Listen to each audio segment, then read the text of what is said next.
கர்த்தருடைய பரிசுத்த நாமத்திற்கு மகிமை உண்டாவதாக.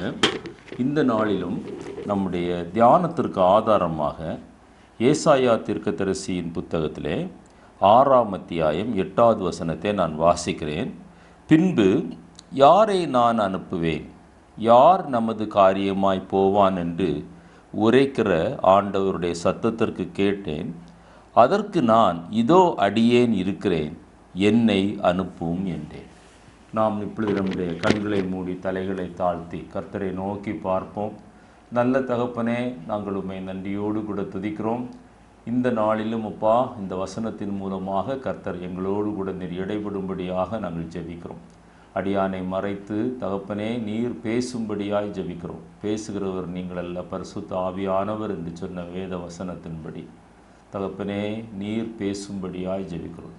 நீர் பேசும், நாங்கள் கேட்கிறோம் அப்பா. உம்முடைய கரங்களில் ஒப்பு கொடுக்கிறோம், தாழ்த்துகிறோம், வெறுமையாக்குகிறோம். துதி கனம் மகிமையெல்லாம் நீர் எடுத்துக்கொள்ளும். ஆண்டவரே ஸ்தோத்தரிக்கிறோம். நீர் ஒருவரே மகிமைப்படுவீராக. இயேசு கிறிஸ்துவின் வெளியேறப்பெற்ற நாமத்தில் ஜெபிக்கிறோம். ஜெபங்கேளும் ஜீவனுள்ள எங்கள் நல்ல பிதாவே, ஆமென். யார் நமது காரியமாய் போவார், யாரை நான் எனது காரியமாக அனுப்புவேன் என்று கேட்கிற ஆண்டவருடைய சத்தம். இது எதை குறிக்கிறது என்றால், ஆத்தும ஆதாயம் பண்ண வேண்டும் என்று ஆண்டவர் நம் ஒவ்வொருவருக்கும் சொல்லுகிற அவருடைய அங்கலாய்ப்பின் சத்தமாக இருக்கிறது. என்னுடைய பரிசுத்த வேதாகமங்கள் ஒரு பரிசுத்த வேதாகம சத்தியங்கள் ஒரு வழிகாட்டி என்ற புத்தகத்திலும் இந்த ஆத்தும ஆதாயத்தை குறித்து நான் மிக விளக்கமாக எழுதியுள்ளேன். இப்பொழுது இந்த காலை வேளையிலே ஏன் நீங்களும் நானும் ஆத்தும ஆதாயம் செய்ய வேண்டும், ஏன் ஆண்டவருடைய சத்தத்திற்கு நாம் செவி கொடுக்க வேண்டும் என்றால், இது தேவனுடைய கட்டளை. The command from the heaven எபோ என்று சொல்லுவாங்க.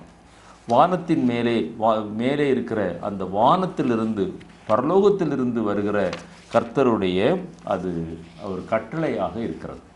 இது நீங்கள் செய்யலாம் அல்லது செய்யாமலும் இருக்கலாம் என்று அல்ல, செய்து தான் ஆக வேண்டும். கட்டளை என்றால் அதுதான் order, it is a command.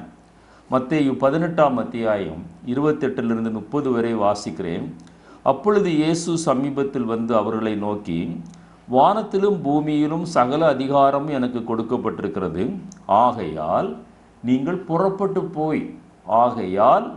புறப்பட்டு போய் தேவ வல்லமையை நாடுகிறோம், தேவனிடத்திலிருந்து ஆசீர்வாதங்களை எதிர்பார்க்கிறோம், உயர்ந்த ஸ்தானத்திற்கு செல்ல வேண்டும் என்று விரும்புகிறோம். ஆனால் கர்த்தர் நம்மிடத்தில் சொல்லுகிற காரியம், ஆகையால் நீங்கள் புறப்பட்டு போய் சகல ஜாதிகளையும் சீசராக்கி பிதா குமாரன் பரிசுத்த ஆவி நாமத்தினாலே அவர்களுக்கு ஞானஸ்நானம் கொடுத்து, நான் உங்களுக்கு கட்டளையிட்ட யாவையும் அவர்கள் கைக்கொள்ளும்படி அவர்களுக்கு உபதேசம் பண்ணுங்கள். இதோ உலகத்தின் முடிவு பரியந்தம் சகல நாட்களிலும் நான் உங்களுடனே கூட இருக்கிறேன் என்றார். ஆமேன். அவர் சொன்ன எல்லாவற்றையும், அவர் கட்டளையிட்ட எல்லாவற்றையும் மற்றவர்கள் கைக்கொள்ளும்படி உபதேசம் பண்ணும்படி, அவர்களுக்கு பிதா குமாரன் பரிசுத்த ஆவியிலே ஞானஸ்நானம் கொடுக்கும்படி, அவர்களை சீசராக்கும்படி ஆண்டவர் நீங்கள் புறப்பட்டு போங்கள் என்றார். அவருடைய கட்டளைக்கு நாம் முதல்ல கீழ்ப்படிந்திருக்கிறோமா? நாம் கீழ்ப்படிந்த பிறகுதான் மற்றவர்கள் கீழ்ப்படிய வேண்டும் என்று அவர்களுக்கு உபதேசம் பண்ண முடியும். அடுத்ததாய் ஒரு வசனத்தை வாசிக்கிறேன். மார்க் 16:15. பின்பு அவர்களை நோக்கி, இதெல்லாம் ஆண்டவர் கல்வாரி சிலுவையிலே பாடுபட்டு உயிர்த்தெழுந்து அவர் பரமேறுவதற்கு முன்பாக சொன்னதான காரியங்கள். பின்பு அவர்களை நோக்கி, நீங்கள் உலகமெங்கும் போய் சர்வ சிருஷ்டிக்கும் சுவிசேஷத்தை பிரசங்கியுங்கள். என்னை கேட்டுக்கொண்டிருக்கிற அருமையான தேவனுடைய பிள்ளையே, ஒரு நபருக்கு ஒரு நாளில் ஒரு நபருக்காவது ஆண்டவரை பற்றி சொல்லுகிற அனுபவம் காணப்படுகிறதா? லூக்கா 24:47 வாசித்து பாருங்கள். அன்றியும் மனம் திரும்புதலும் பாவ மன்னிப்பும் எருசலேம் தொடங்கி சகல தேசத்தாருக்கும் அவருடைய நாமத்தினாலே பிரசங்கிக்கப்படவும் வேண்டியது. நீங்களும் நானும் பிரசங்கிக்கப்பட ஒரு நாளிலே தேவனுடைய பிரசங்கத்தை கேட்டு, அவருடைய வார்த்தையை கேட்டு நீங்களும் நானும் கீழ்ப்படிந்தோம். அதோடு கூட நம்முடைய கடமை நின்று விடவில்லை. மற்றவர்களுக்கு நீங்களும் நானும் பிரசங்கிக்க வேண்டும், எடுத்து சொல்ல வேண்டும், கூற வேண்டும். யோவான் 20:21 வாசிக்கும்போது இயேசு மறுபடியும் அவர்களை நோக்கி, உங்களுக்கு சமாதானம் உண்டாவதாக, பிதா என்னை அனுப்பினது போல, நன்றாக கவனியுங்கள், பிதா என்னை அனுப்பினது போல நானும் உங்களை அனுப்புகிறேன் என்று சொல்லி என்று வாசிக்கிறோம். ஆண்டவருடைய இது கட்டளை, the command that comes from the heaven above. நீங்களும் நானும் ஆத்தும ஆதாயம் செய்ய வேண்டியது இது நம்முடைய ஒரு நம்ம நினைத்தாய் செய்யலாம் அல்லது செய்யாமலும் இருக்கலாம் என்பதல்ல. இது ஒரு ஆப்ளிகேட்டரி, கண்டிப்பாக நீங்களும் நானும் செய்ய வேண்டும் என்று ஆண்டவர் விரும்புகிறார். பாருங்க, இது நம்மேல் விழுந்த கடமை என்று பவுல் அப்போஸ்தலர் இதை அருமையாக சொல்வார். 1 கொரிந்தியர் 9ஆம் அத்தியாயம் 16வது வசனத்தில், சுவிசேஷத்தை நான் பிரசங்கித்து வந்தும் மேன்மை பாராட்ட எனக்கு இடமில்லை. அவர் தொடர்ந்து சுவிசேஷத்தை பிரசங்கித்து கொண்டிருக்கிறார். அப்பொழுதுதான் இந்த அனுபவத்தை சொல்லுகிறார். அது என்மேல் விழுந்த கடமையாக இருக்கிறது. இது பவுல் அப்போஸ்தலருக்கு மாத்திரமல்ல, ஆண்டவராய் இயேசு கிறிஸ்துவை தங்களுடைய வாழ்க்கையிலே சொந்த இரட்சகராக ஏற்றுக்கொண்ட ஒவ்வொருவர் மேலும் விழுந்த கடமை. சுவிசேஷத்தை நான் பிரசங்கியாதிருந்தால் எனக்கு ஐயோ. இதை இந்த வசனத்தையே அநேகர் விரும்புவதில்லை. பல ஆண்டுகளுக்கு முன்பாக ஒரு செல்வந்தர் உட்கார்ந்திருந்தார். அப்பொழுது நான் இந்த வசனத்தை பிரசங்கித்து கொண்டிருந்தேன். அவர் ஆண்டவரை குறித்து மற்றவர்களுக்கு பிரசங்கியாதவரை போல எனக்கு நான் பிறகு விளங்கி கொண்டேன். ஐயோ என்று சொன்ன உடனே அவர் வசனத்தை பிரசங்கிப்பதற்கு தன்னை ஒப்பு கொடுக்கவில்லை. அதற்கு மாறாக என்மேல் கோபப்பட்டு அந்த இடத்தை விட்டு எழுந்து போய்விட்டார். என்னை கேட்டுக்கொண்டிருக்கிற அருமையான தேவனுடைய பிள்ளையே, அதுபோல இன்றைக்கு நான் சொல்லுகிற இந்த வசனம் உங்களுக்கு ஒருவேளை கஷ்டமாக இருக்கலாம். ஆனால் இது நம்மேல் விழுந்த கடமை. இந்த பிரசங்கத்தை நாம் இந்த ஆண்டவருடைய வார்த்தையை பிரசங்கியாதிருந்தால், சுவிசேஷத்தை அறிவியாதிருந்தால், பவுல் அப்போஸ்தலர் சொன்னது போல அது நமக்கு ஐயோ. ஏனென்றால் இது பரலோகத்திலிருந்து கர்த்தர் நமக்கு கொடுத்த கட்டளை. ஆண்டவராய் இயேசு கிறிஸ்து இந்த உலகத்திலிருந்து பரமேறி செல்வதற்கு முன்பாக நமக்கு கொடுத்த கட்டளை. எனவே உங்களுடைய வாழ்க்கையில் இதை நன்றாக விளங்கி கொள்ளுங்கள். ரட்சிக்கப்பட்ட நீங்கள் கண்டிப்பாக மற்றவர்களை ரட்சிப்பிற்குள்ளாக நடத்த வேண்டும், ஆத்தும ஆதாயம் பண்ண வேண்டும். தேவ சித்தம் செய்கிறவனே என்னுடைய ராஜ்யத்தில் பிரவேசிப்பானே அல்லாமல் என்னை நோக்கி கர்த்தாவே கர்த்தாவே என்று கூப்பிடுகிறவன் பிரவேசிப்பதில்லை என்று ஆண்டவர் சொல்லுகிறார். இரண்டாவதாக, இது நரகத்திலிருந்து வரக்கூடிய கதறல். நாம் ஏன் ஆத்தும ஆதாயம் பண்ண வேண்டும்? நரகத்திலிருந்து ஒரு பெருங்கூட்டம் ஜனம் கதறுகிற சத்தம் நம்முடைய காதுகளிலே தொனிக்க வேண்டும். த கிரை ஃப்ரம் த ஹெல் பிலோ என்று சொல்கிறார்கள். மார்க் 8:36 நாம் வாசிக்கும்போது பாருங்க, மனுஷன் உலகம் முழுவதையும் ஆதாயமாக்கி கொண்டாலும் தன் ஜீவனை நஷ்டப்படுத்தினால் அவனுக்கு லாபம் என்ன? பட்டங்கள் இருக்கிறது, பதவிகள் இருக்கிறது, அந்தஸ்துகள் இருக்கிறது, பல மேன்மையான அனுபவங்கள், செல்வாக்குகள், பெயர் புகழ் எல்லாம் இருக்கிறது. ஆனாலும் அநேகர் தங்களுடைய ஆத்துமாவை அந்த ரட்சிப்பின்கிற அனுபவத்திற்கு இன்னும் அவர்கள் ஒப்பு கொடுக்கவில்லை. ஒரு கணக்கெடுப்பிலே சொல்லுகிறார்கள், இந்தியாவில் மாத்திரம் கிட்டத்தட்ட 30,000 பேர் ஒவ்வொரு நாளும் இயேசுவை அறியாதவர்களாய் மரித்து கொண்டிருக்கிறார்கள். அவர்கள் அந்த நரகத்திலே சென்ற உடனே அவர்களுடைய கதறல் வெளியிலே கேட்கிறது. என்னை கேட்டுக்கொண்டிருக்கிற அருமையான தேவனுடைய பிள்ளையை, காது உள்ளவன் கேட்க கடவன் என்று ஆண்டவர் சொன்னார். எல்லாருக்கும் ஆண்டவர் காதுகளை படைத்திருக்கிறார். ஆனால் ஆவிக்குரிய காதுகள் இருக்குமே. ஆனால் ரட்சிக்கப்படாத நம்முடைய சகோதரனை குறித்து, சகோதரியை குறித்து, நண்பனை குறித்து, அல்லது ஆசிரியரை குறித்து, மேலதிகாரியை குறித்து, பக்கத்து வீட்டில் வசிக்கிறவரை குறித்து, அன்றாடம் சந்திக்கிற நபர்களை குறித்து அவர்கள் படப்போகிற அந்த வேதனை, அதை குறித்த ஒரு பாரம் நம்முடைய இருதயத்தை ஆட்டி படைக்கும். ஒரு மனிதனை நீங்கள் உண்மையாய் நேசிக்கிறீர்கள் என்றால் அவனுடைய ஆத்துமா ரட்சிப்பை அடைய வேண்டும் என்கிற அந்த ஆத்தும பாரம் உங்களுடைய இருதயத்திலே வர வேண்டும். அதைத்தான் லூக்கா 16:27-28 அந்த லாசரு ஐஸ்வர்யவான் சம்பவத்தில் ஆண்டவர் சொல்லுகிறார், நரகத்திலிருந்து அந்த ஐஸ்வர்யவான் பாதாளத்திலிருந்து கதறுகிறான், எனக்கு 5 சகோதரர்கள் உண்டு, நான் படுகிற வேதனையை அவர்கள் அனுபவிக்க கூடாது, எனவே அவர்களுக்கு சுவிசேஷம் சொல்ல நீர் அந்த லாசருவை அனுப்பும் என்று அவன் கதறுகிறான். என்னை கேட்டுக்கொண்டிருக்கிற அருமையான தேவனுடைய பிள்ளையே, ஆண்டவருடைய பெரிதான கிருபையினால, விசுவாசத்தினால நீங்களும் நானும் ரட்சிக்கப்பட்டோம். ஆனால் நாம் இந்த உலகத்தில் நேசிக்கிற ஜனங்கள் அவர்கள் ரட்சிக்கப்பட்டிருக்கிறார்களா? நீங்கள் ஒருவேளை பரலோகத்திற்கு செல்லலாம். அப்படி செல்லும் போதும் நீங்கள் உங்களுடைய கடமையை இந்த பூமியில் நிறைவேற்றாதபடி நீங்கள் செல்வீர்களே, ஆனால் அந்த பாதாளத்திலிருந்து நரகத்திலிருந்து அவர்கள் கதறுகிற சத்தத்தை நீங்கள் கேட்பீர்கள். யோவான் 3ஆம் அத்தியாயத்திலே 3ஆம் வசனம் 5வது வசனத்தில் மறுபடி பிறக்கிற அந்த அனுபவத்தை குறித்து ஆண்டவர் சொல்லுகிறார். ஒருவன் மறுபடியும் பிறவாவிட்டால் நான் மெய்யாகவே சொல்கிறேன், அவன் நித்திய ஜீவனுக்குள் பிரவேசிக்க மாட்டான் என்று நாம் வேதத்திலே வாசிக்கிறோம். 2 வசனங்கள் 3வது வசனம் 5வது வசனம் ஒரே சத்தியத்தை திரும்ப திரும்ப சொல்லுகிறார். ஆண்டவர் அவ்வளவு முக்கியப்படுத்தி சொல்லுகிறார். என்னை கேட்டுக்கொண்டிருக்கிற அருமையான தேவனுடைய பிள்ளையே, சங்கீதம் 9:17 துன்மார்க்கரும் தேவனை மறக்கிற எல்லா ஜாதிகளும் நரகத்திலே தள்ளப்படுவார்கள். எனவே இந்த உலகத்தில் ஆண்டவரை ஏற்றுக்கொள்ளாத, இயேசு கிறிஸ்துவை தன்னுடைய வாழ்க்கையிலே சொந்த இரட்சகராக ஏற்றுக்கொள்ளாத சன்மார்க்கனாக இருந்தாலும் சரி, துன்மார்க்கனாக இருந்தாலும் சரி, அல்லது சுயநீதியோடு தன்னை நீதிமான் என்று காட்டிக்கொள்கிறவனாக இருந்தாலும் சரி, இயேசு கிறிஸ்துவை சொந்த இரட்சகராக ஏற்றுக்கொள்ளாத ஒவ்வொரு மனிதனும் நரகத்திலே தள்ளப்படுவான் என்று வேதம் நமக்கு திட்டமும் தெளிவுமாக நமக்கு சொல்லுகிறது.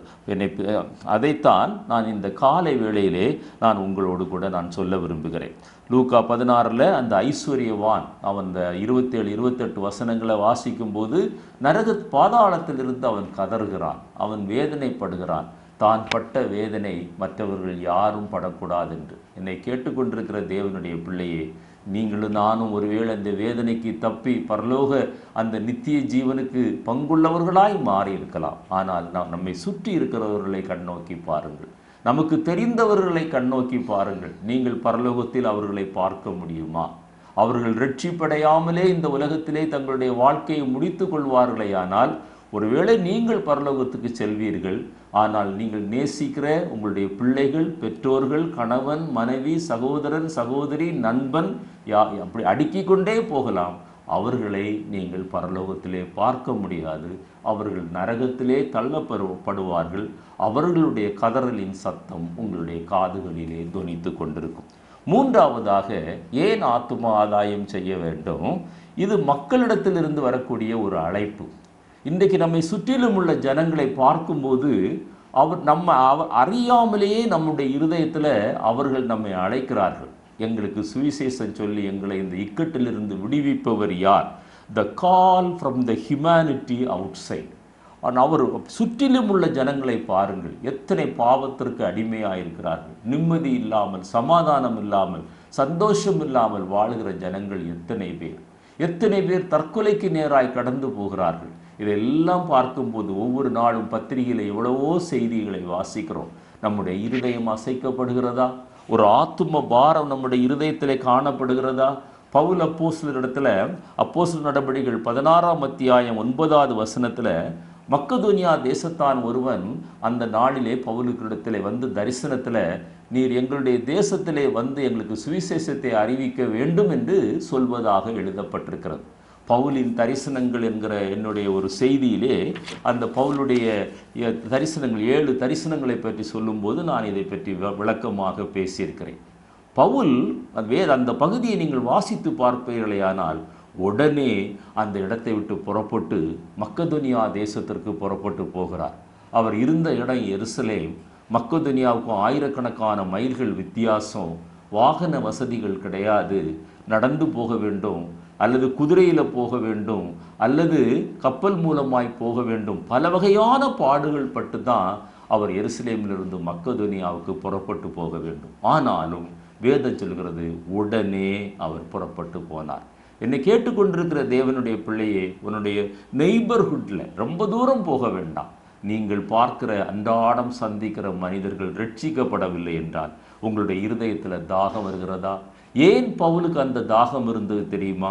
அப்போஸ்தலர் நடபடிகள் 9ஆம் அத்தியாயம் 6வது வசனத்தில் அந்த முதல் தரிசனம், என்னுடைய செய்தியிலே கூட அதை நான் முதல் தரிசனமாக ரட்சிப்பின் தரிசனம் என்று நான் பேசியிருக்கிறேன். அந்த தரிசனத்திலே ஆண்டவர் ஒளியின் மூலமாக, சத்தத்தின் மூலமாக தரிசனமான போது பவுல் அப்போஸ்தலர் தன்னை அப்படியே முழுவதுமாய் அர்ப்பணித்து, ஆண்டவரே நான் என்ன செய்ய நீர் சித்தமாயிருக்கிறீர்? உம்முடைய சித்தத்தை நான் நிறைவேற்றப் போகிறேன் என்று அப்படியே தன்னை சரண்டர் பண்ணுகிறதை நான் பார்க்கிறேன். நான் என்ன செய்ய சித்தமாயிருக்கிறேன். அப்படிப்பட்ட ஒரு கீழ்ப்படிதல், அப்படிப்பட்ட ஒரு அர்ப்பணிப்பு அப்படி இருந்தபடியினால தான் அவரால் அநேக சபைகளை ஸ்தாபிக்க முடிந்தது, அநேகரை ரட்சிப்பிற்குள்ளாக வழிநடத்த முடிந்தது. 13 நிருபங்களை நமக்கு எழுதி வேதத்தின் மகத்துவங்களை நம்முடைய கரத்தில் கொடுக்க முடிந்தது. என்னை கேட்டுக்கொண்டிருக்கிற தேவனுடைய பிள்ளையே, கர்த்தருக்காக நீ பட்ட பிரயாசம், கர்த்தருக்காக நீ படுகிற பாடுகள் ஏதாவது ஒரு வகையில் ஆண்டவருடைய நாமம் மகிமைப்படும்படியாக நீ செய்து கொண்டிருக்கிறாயா என்று ஒரு நிமிடம் உன்னை ஆராய்ந்து பார். பேதுரு யூதர்களுக்கு மாத்திரம்தான் ரட்சிப்பென்ற அந்த நினைப்பிலே வாழ்ந்து கொண்டிருந்த காலத்திலே ஆண்டவர் தரிசனம் மூலமாக பலவிதமான மிருகங்களை துப்பட்டியிலே ஒரு பெரிய பெட்ஷீட்டில் அப்படியே இறக்கி அடித்து புசி என்று சொல்லுகிறார். பேதுரு சொல்லுகிறார், இதெல்லாம் அசுத்தமான மிருகங்கள் ஆண்டவரே, இதெல்லாம் எனக்கு சாப்பிட்டு பழக்கமில்லை. ஆனால் திரும்பவும் ஆண்டவர் சொல்லுகிறார், அடித்து புசி என்று சொல்லி புறஜாதிகளுக்கும் அவர் தேவன் என்பதை அந்த தரிசனம் மூலமாக அவர் விளக்கி, அதற்கு பிறகு கொர்நேலியு வீட்டிற்கு போக அவனுடைய மனம் ஆயத்தமாகிறது. கொர்நேலியு என்கிற ஒரு பக்தனுடைய வீட்டிலே போய் அவர் பிரசங்கிக்க வேண்டியது தேவனுடைய சித்தமாயிருந்தது. ஆனால் கொர்நேலியு புறஜாதியான் என்கிறபடியினாலே அவருக்கு முதல்ல தயக்கம் இருந்தது. ஆண்டவர் அவரோடு கூட இடைப்பட்ட பிறகு அவர் சொல்கிறார் பாருங்க, அப்போஸ்தலர் நடபடிகள் 10:21 இவரை தேடி கொர்நேலியுடைய மனுஷர் வர்றாங்க. அப்பொழுது இவர் வெளியே போய் சொல்கிறாரு, நீங்கள் தேடுகிறவன் நான் தான். ஆண்டவர் சொல்றாரு, யாரை நான் அனுப்புவேன். இங்க பேதுரு சொல்றாரு, நீங்கள் தேடுகிறவன் நான் தான் என்று சொல்லி அந்த வீட்டிலே போய் பிரசங்கம் பண்ணி அங்குள்ள எல்லாரும் ரட்சிக்கப்படுகிறார். என்னை கேட்டுக்கொண்டிருக்கிற தேவனுடைய பிள்ளையே, எந்த மனிதனையும் ஒதுக்கி விடாதீர்கள், யாரையும் நியாயம் தீர்க்காதீர்கள். நீங்களும் நானும் அந்த ஆண்டவருடைய வார்த்தையை, நம் பெற்ற ரட்சிப்பை, அந்த சந்தோஷத்தை மற்றவர்களுக்கு அறிவிப்பதற்காகவே அழைக்கப்பட்டிருக்கிறோம். தேவன் பட்சபாதம் உள்ளவர் அல்ல என்கிற செய்தியிலே நான் இந்த கொர்நேலியு, பேதுரு அந்த சம்பவங்களை எல்லாம் நான் விளக்கமாக சொல்லியிருக்கிறேன். ஒரு வசனத்தை வாசிக்கிறேன். அப்போஸ்தலர் நடபடிகள் 10ஆம் அத்தியாயம் 14-15 வசனங்களை நீங்கள் பார்ப்பீர்களேயானால், அவரை விசுவாசியாதவர்கள், இயேசுவை விசுவாசியாதவர்கள் அவரை எப்படி தொழுது கொள்வார்கள்? என்னுடைய ஒரு நண்பர், அவர் ஆண்டவரை ஏற்றுக்கொண்டவர், அவருடைய மனைவி இன்னும் ஏற்றுக்கொள்ளவில்லை. அப்பொழுது அவர் ஒரு நாள் தன்னுடைய மனைவி இடத்திலே, நீ ஆண்டவரை பற்றி சொல்லும்போது அந்த மனைவி சொன்னதான பதில் இதுதான், நான் அவரை தெய்வம் என்று விசுவாசிக்கவில்லையே, நான் எப்படி அவரை தொழுது கொள்ள முடியும்? இப்படிப்பட்ட நிலைமையிலே கோடிக்கணக்கான ஜனங்கள் நம்மை சுற்றிலும் வாழ்ந்து கொண்டிருக்கிறார்கள். அந்த வசனம் சொல்கிறது, அவரை விசுவாசியாதவர்கள் அவரை எப்படி தொழுது கொள்வார்கள்? கேள்விப்படாதவர்கள் எப்படி விசுவாசிப்பார்கள்? பிரசங்கிக்கிறவன் இல்லாவிட்டால் எப்படி கேள்விப்படுவார்கள்? அனுப்பப்படாவிட்டால் எப்படி அவன் பிரசங்கிப்பான்? பாருங்க, கேள்விகளை பவுல் அப்போஸ்தலர் மூலமாக ஆவியானவர் அடுக்கிறார். விசுவாசியாத ஜனங்கள் இன்றும் எத்தனையோ பேர் உங்களை சுற்றிலும் காணப்படுகிறார்களே, அவங்க எப்படி ஆண்டவரை ஏற்றுக்கொள்வாங்க? ஆண்டவரை பற்றி நீங்களும் நானும் அறிவிக்காவிட்டால் அவர்களுக்கு எப்படி தெரியும்? கேள்விப்படாவிட்டால் அவர்கள் எப்படி விசுவாசிப்பார்கள்? அனுப்பப்படாவிட்டால் எப்படி பிரசங்கிப்பார்கள்? பிரசங்கிக்கிறவன் இருந்தால்தானே அந்த பிரசங்கத்தை கேட்க முடியும். என்னை கேட்டுக்கொண்டிருக்கிற தேவனுடைய பிள்ளை, இந்த ஒரு ஆத்தும பாரம் நம்முடைய இருதயத்திலே வர வேண்டும். நம்மை சுற்றிலும் எத்தனையோ ஜனங்கள், கோடிக்கணக்கான ஜனங்கள், அவர்கள் நரகத்திற்கு நேராய் விரைந்து போய் கொண்டிருக்கிறார்கள். ஏசாயா தீர்க்கதரிசியின் புத்தகம் 52ஆம் அத்தியாயம் 7வது வசனத்தில் பாருங்க, மிக அருமையான ஒரு வசனம், நம்முடைய இருதயத்தின் பலகையில் எழுத வேண்டிய ஒரு வசனம். சமாதானத்தை கூறி நற்காரியங்களை சுவிசேஷமாய் அறிவித்து ரட்சிப்பை பிரசித்திப்படுத்தி உன் தேவன் ராஜரீகம் பண்ணுகிறார் என்று சீயோனுக்கு சொல்லுகிற சுவிசேஷகனுடைய பாதங்கள் மலைகளின் மேல் எவ்வளவு அழகாக இருக்கிறது. சமாதானத்தை கூறி ரட்சிப்பின் சுவிசேஷத்தை அவர்களுக்கு அறிவித்து, நற்காரியங்களை சுவிசேஷமாய் அறிவித்து ரட்சிப்பை பிரசித்திப்படுத்தி என் தேவன் ராஜரீகம் பண்ணுகிறார் என்று சொல்லுகிறவர்கள் யார்? எத்தனை பேர் இந்த செய்தியை கேட்டுக்கொண்டிருக்கிற உங்களில் எத்தனை பேர் இந்த காரியத்தை செய்கிறீர்கள்? ஆண்டவர் அதற்காகத்தான் நம்மை ரட்சித்தார். அதற்காகத்தான் ஞானஸ்நான உடன்படிக்கையிலே நம்மோடு கூட இணைந்து கொண்டார். நாம் அவரோடு கூட இணைந்து கொண்டோம். அதற்காகத்தான் ஆண்டவர் நம்மை அபிஷேகப்படுத்தினார். ஆனால் நாம் வேதம் வாசித்து அல்லது ஆராதித்து அல்லது ஜெபித்து நம்மை சுற்றியுள்ள காரியங்களிலே நம்முடைய கவனத்தை எல்லாம் செலுத்துவோமேயானால் இந்த கேள்விக்கு யார் பதில் சொல்ல முடியும்? ஆண்டவருடைய சத்தத்தை கேளுங்கள். யார் நமது காரியமாய் போவார்? யாரை நான் அனுப்புவேன் என்று அவருடைய அங்கலாய்ப்பின் சத்தம் நம்முடைய உள்ளத்திலே வருகிறதா? நான்காவதாக, ஏன் நீங்களும் நானும் ஆத்தும ஆதாயம் செய்ய வேண்டும்? இது ஒரு ரட்சிக்கப்பட்ட மனிதனுடைய உள்ளத்திலிருந்து வருகிற ஒரு உந்துதல். இந்த உந்துதல் நம்முடைய உள்ளத்திலிருந்து வரவில்லை என்றால் நாம் ரட்சிக்கப்படவில்லை என்று அர்த்தம். It is a constraint that comes from the heart within. நம்முடைய இருதயத்திலிருந்து வெளியில் வருகிற ஒரு உந்துதல், ஒரு தாகம். யாரை பார்த்தாலும், எந்த மனிதனை பார்த்தாலும், எந்த மனுஷியை பார்த்தாலும், இவன் தேவனுடைய பிள்ளையாக மாற வேண்டுமே, இவன் ரட்சிக்கப்பட வேண்டுமே என்கிற பாரம் நம்மிடத்தில் இருந்தால் தான் நீங்களும் நானும் ரட்சிக்கப்பட்டிருக்கிறோம். அது இல்லைன்னா நீங்களும் நானும் அவருடைய பிள்ளைகள் என்று சொல்வதற்கே நாம் தகுதியற்றவர்களாய் மாறிவிடுகிறோம். பாருங்க, அப்படிப்பட்ட ஒரு அனுபவத்தை ஆண்டவர் நம்முடைய வாழ்க்கையிலே விரும்புகிறார். 2 கொரிந்தியர் 5:14-15 அந்த உந்துதலுக்கு பவுல் அப்போஸ்தலர் விளக்கம் சொல்கிறார். கிறிஸ்துவனுடைய அன்பு எங்களை நெருக்கி ஏவுகிறது. கிறிஸ்துவனுடைய அன்பு எங்களை நெருக்கி ஏவுகிறது. ஏனென்றால் எல்லாருக்காகவும் ஒருவரே மரித்திருக்க எல்லாரும் மரித்தார்கள் என்றும், பிழைத்திருக்கிறவர்கள் இனி தங்களுக்கென்று பிழைத்திராமல் தங்களுக்காக மரித்து எழுந்தவருக்கென்று பிழைத்திருக்கும்படி அவர் எல்லாருக்காகவும் மரித்தார் என்று நிதானிக்கிறோம். இந்த நிதானம்தான் ரட்சிப்பு. நமக்காக ஒருவர் மரித்தார். பாவமே அறியாத பரிசுத்தர் கல்வாரி சிலுவையிலே அவர் மரித்தார். அதனால தான் நீங்களும் நானும் இன்றைக்கு பிழைத்திருக்கிறோம். நம்ம பிழைத்திருப்பது நமக்காக அல்ல, அவருக்காக, அவருடைய காரியங்களை நிறைவேற்றுவதற்காக பிழைத்திருக்கிறோம் என்கிற அந்த அன்பு, அந்த உந்துதல் நம்முடைய வாழ்க்கையில் இருக்குமே ஆனால் சும்மா இருக்கவே முடியாது.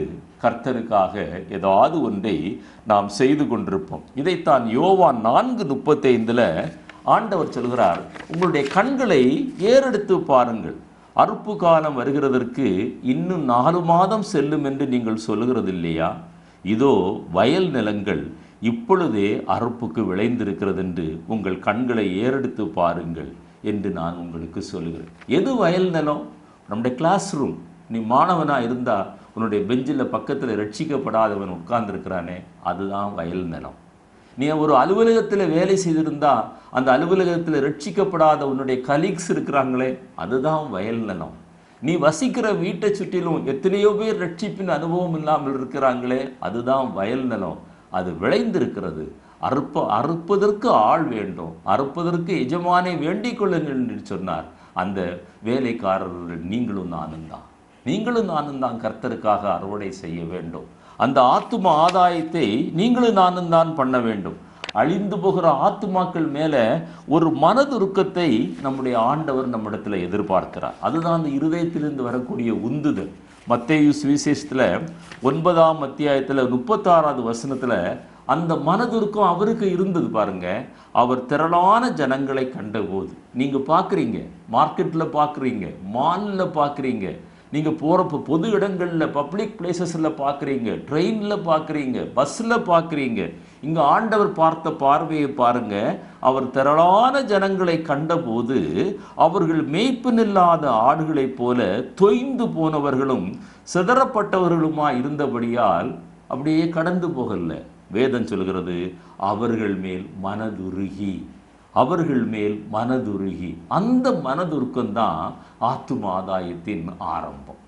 ஆத்தும ஆதாயத்தின் ஆரம்பம் காண்கிற ஒவ்வொரு மனிதனும் இவன் ரட்சிக்கப்படாவிட்டால் இப்படியே இவனுடைய வாழ்க்கை இவன் முடித்து விடுவானே, ஆனால் இவன் ஒரு நாளிலே நரகத்திற்கு நேராக செல்வானே. இப்பொழுது மேய்ப்பன் இல்லாத ஆடுகளைப் போல சிதறுண்டு அலைகிறானே, காணாமல் போன ஆட்டை போல வழிதப்பி அலைகிறானே என்கிற அந்த பாரம் நம்முடைய இருதயத்தில் காணப்படும்.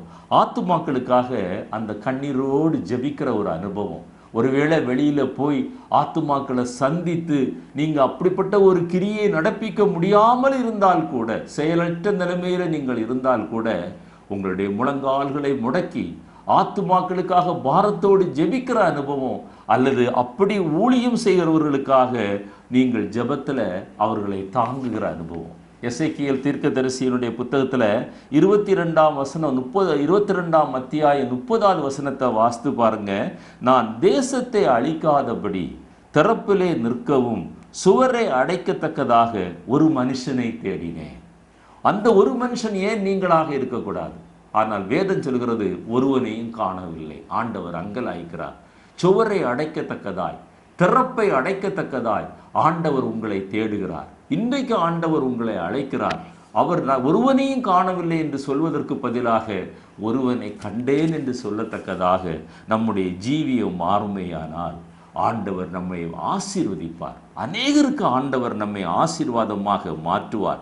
ஏசாயா 58ஆம் அத்தியாயம் 12வது வசனத்தை நம்ம ஏற்கனவே ஏசாயா 58:12 நம்ம இப்பொழுது வாசிப்போம். உன்னிடத்திலிருந்து தோன்றினவர்கள் பூர்வ முதல் பாழாய் கிடந்த ஸ்தலங்களை கட்டுவார்கள். தலைமுறை தலைமுறையாக இருக்கும் அஸ்திவாரங்கள் மேல் நீ கட்டுவாய்.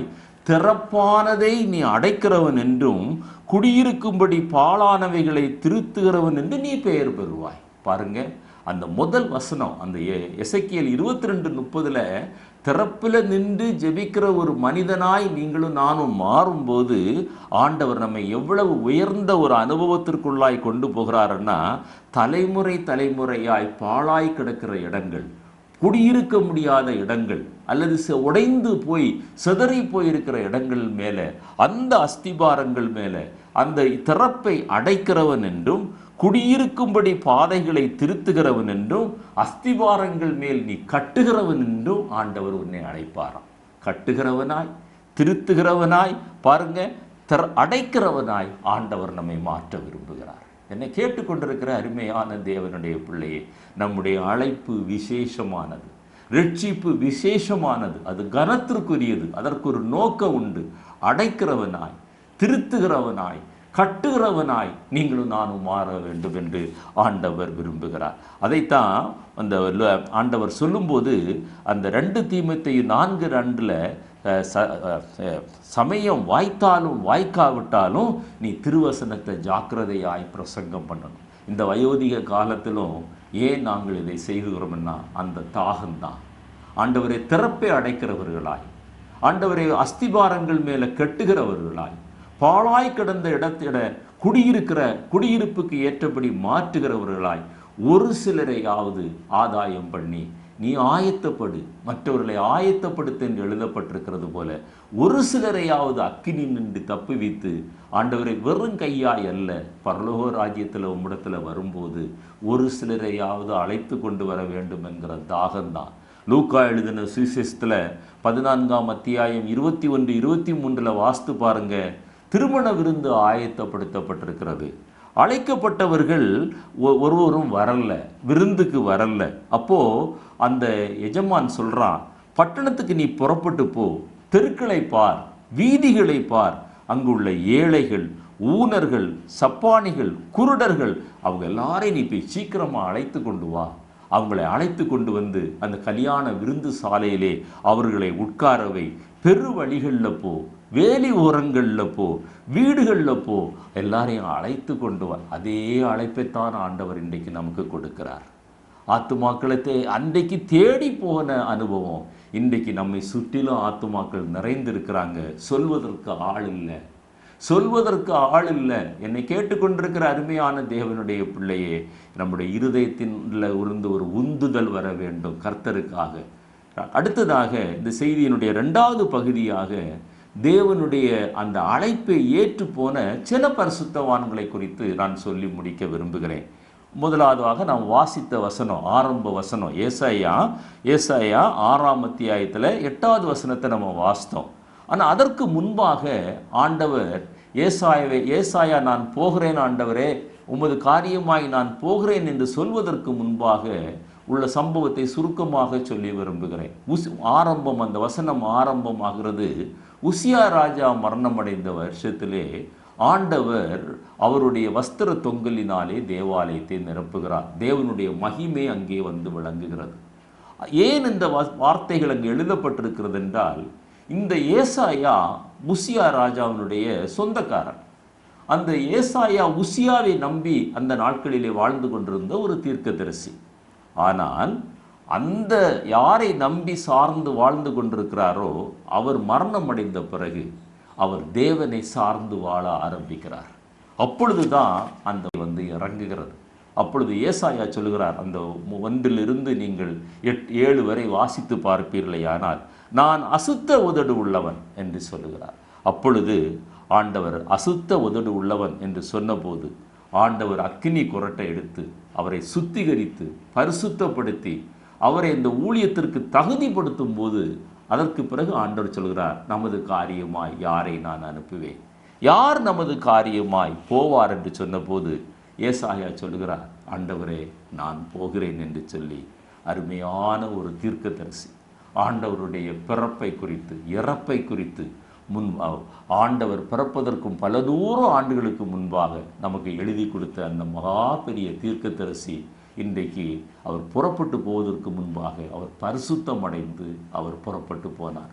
இன்றைக்கும் ஒருவேளை நம்முடைய வாழ்க்கையில் அந்த ஊழியத்தை செய்வதற்கு தேவையான பரிசுத்தம் இல்லாதிருக்குமையானால், அல்லது அவர் அந்த உசியா ராஜாவை சார்ந்து வாழ்ந்தது போல ஏதோ ஒரு காரியத்தின் மேலே ஆசை வைத்து இச்சை வைத்து சார்ந்து வாழ்கிற அனுபவம் இருக்குமேயானால், இன்றைக்கு அவைகளை களைந்து விட்டு நீங்கள் ஆண்டவருக்கு ஒப்பு கொடுப்பீர்களேயானால் அந்த தேவ மகிமை உங்களிடத்தில் இறங்கும். அந்த தேவ பிரசன்னம் உங்களிடத்தில் வரும். அவருடைய மகிமை பிரசன்னம் உங்களை சுத்திகரிக்கும், பரிசுத்தப்படுத்தும். இருதயத்தின் ஆழத்திலிருந்து அந்த ஆத்தும பாரம் அது ஊற்றெடுத்து பிரவாகித்து வரும். நான் போவேன், என்னை அனுப்பும் என்று சொல்லுகிற இந்த அனுபவத்திற்குள்ளாய் கடந்து போவீர்கள். 2வதாக மோசேயுடைய வாழ்க்கையை பார்த்தீங்கன்னா, மோசே அந்த எபிரேயர் நிருபத்தில் வாசிக்கிறோமே, இனி வரும் பலன் மேல் நோக்கமாய் இருந்து அந்த எகிப்தினுடைய பொக்கிஷங்கள் மேலே தன்னுடைய நம்பிக்கையை வைக்காமல் ஆண்டவர் சொல்றாரு, நீ பாதரட்சைகளை கலற்று போடு. வனாந்தரத்தில் சொல்றார், உன் பாதரட்சைகளை கலற்று போடு, நீ நிற்கிற இடம் பரிசுத்தமானது. அங்கேயும் பரிசுத்தத்தை தான் முதல்ல அறிவுறுத்துகிறார். நீ கலட்டி போடு என்கிறார். அதற்கு பிறகு பார்த்தீங்கன்னா அநேக போடு என்பதை நீங்கள் வாசிக்க முடியும். உன் கோலை தரையிலே போடு. இதுவரைக்கும் நீ நம்பியிருந்த உன்னுடைய அதிகாரங்கள், உன்னுடைய அந்தஸ்துகள் எல்லாம் தரையில் போடு. நீ பரிசுத்த பூமிக்கு ஆண்டவர் உன்னை அழைக்கிறார். உன் கோலை தரையிலே போடு, உன் கையை மடியில் போடு. அங்கே குஷ்டம் வருகிறது, உன் கையை திரும்ப எடு, குஷ்டம் மறைகிறது. பாவத்தை களைகிற ஒரு அனுபவம், பரிசுத்தத்திற்கு நேராக போகிற அனுபவம், தியாகத்தின் அனுபவம், கீழ்ப்படுதலின் அனுபவம், அந்த எகிப்தின் பொக்கிஷங்கள் மேலே நம்பிக்கை இல்லாத அனுபவம், இந்த உலகத்தின் ஆசாபாசங்கள், இச்சைகள், அந்தஸ்துகள், மேட்டிமைகள், பெருமைகள் எல்லாவற்றையும் திறந்து விட்டு வனாந்தரத்தில் 40 வருடங்கள் பயிற்சி பெற்று அந்த இஸ்ரவேல் ஜனங்களை எகிப்தின் அடிமைத்தனத்திலிருந்து கானானுக்கு நேராக அழைத்து கொண்டு போகிற ஒரு பெரிய பாக்கியத்தை அடைகிறார். இன்றைக்கு நம்முடைய தமிழ்நாட்டில் பிரபலமாக இருக்கிற எத்தனையோ ஊழியக்காரர்களை பாருங்கள். அந்த பைபிள் டிரான்ஸ்லேட்டர்ஸ் ஊழியம், அல்லது பிளெஸ்ஸிங் யூத் மிஷன் ஊழியம், ஜெம்ஸ் ஊழியம், இப்படி எத்தனையோ மிஷினரி ஊழியங்களை, அல்லது சுவிசேஷ நண்பர்கள் குழு, அந்த எல்லாம் தியாகத்தின் அடிப்படையில் வந்த ஊழியம்தான். கர்த்தருடைய மெல்லிய சத்தத்தை கேட்டு அவர்களுடைய வேலைகளை ராஜினாமா பண்ணி அவர்கள் புறப்பட்டு வந்தார்கள். இந்த உலகத்தில் எல்லாம் தியாகத்தின் அடிப்படையில் தான் ஊழியங்கள் ஆரம்பிக்கப்பட்டன. அநேகர் ரட்சிக்கப்பட்டார்கள், சபைகள் வளர ஆரம்பித்தது. பவுல் அப்போஸ்தலர் எடுத்துக்கொள்ளுங்க, எவ்வளவு பெரிய கல்விமான், எவ்வளவு பெரிய செல்வந்தன், எல்லாவற்றையும் நஷ்டம் என்றும் குப்பை என்றும் விட்டேன் என்று சொல்கிறார். என்னை கேட்டுக்கொண்டிருக்கிற தேவனுடைய பிள்ளையே, ஒருவேளை விட முடியாத சில காரியங்கள், குப்பைகள், அதெல்லாம் அதை விட்டு பரிசுத்தத்திற்கு ஒப்பு கொடுத்து தேவ சத்தத்திற்கு கீழ்ப்படிந்து போவீர்களேயானால் நீங்களும் சொல்ல முடியும், யார் நமது காரியமாய் போவார், யாரை நான் அனுப்புவேன் என்று சொல்லும்போது என்னை அனுப்பும் என்று சொல்ல முடியும். மத்தேயு சுவிசேஷம் 28 அத்தியாயங்கள். அவர் யார்? Income tax officer. அந்த லேவியை கண்டு, மத்தேயு என்கிற லேவியை கண்டு, ஆயத்துறையிலே கண்டு ஆண்டவர் அழைத்த போது எல்லாம் விட்டுட்டு போகிறார். அவர் தான் நமக்கு மத்தேயு சுவிசேஷத்தை எழுதி தந்திருக்கிறார். என்னை கேட்டுக்கொண்டிருக்கிற தேவனுடைய பிள்ளையே, கர்த்தருக்காக இழப்பதெல்லாம் சாதாரணமான காரியங்கள், அனித்தியமான காரியங்கள். அவருக்காக இழந்து அவருடைய சத்தம் கேட்டு அவருடைய சித்தம் செய்யும்போது நமக்கு வருகிற காரியங்கள் எல்லாம் நித்தியமானவைகள். அது நித்தியத்தில் பொக்கிஷங்கள். அவை ஆண்டவர் நம்முடைய வாழ்க்கையில் தருகிறார். எனவே யார் நமது காரியமாய் போவான், யாரை நான் அனுப்புவேன் என்கிற சத்தத்திற்கு செவி கொடுத்து இன்றைக்கு நாம் கீழ்ப்படிவோமேயானால் கர்த்தர் நம்முடைய வாழ்க்கையில் பெரிய காரியங்களை செய்வார். தேவன் தாமே இந்த வார்த்தைகளை ஆசீர்வதிப்பாராக. இந்த செய்தி உங்களுக்கு ஆசீர்வாதமாக இருந்தால் மற்றவர்களுக்கு அறிமுகப்படுத்துங்கள். உங்களுக்காக நாங்கள் ஜெபிக்கிறோம். நீங்களும் எங்களுக்காக ஜெபியுங்கள். கர்த்தருக்காக ஆத்தும பாரத்தோடு ஊழியம் செய்வோம். அதனுடைய பலனை நித்திய ஜீவனில் நாம் சுதந்திரிப்போம்.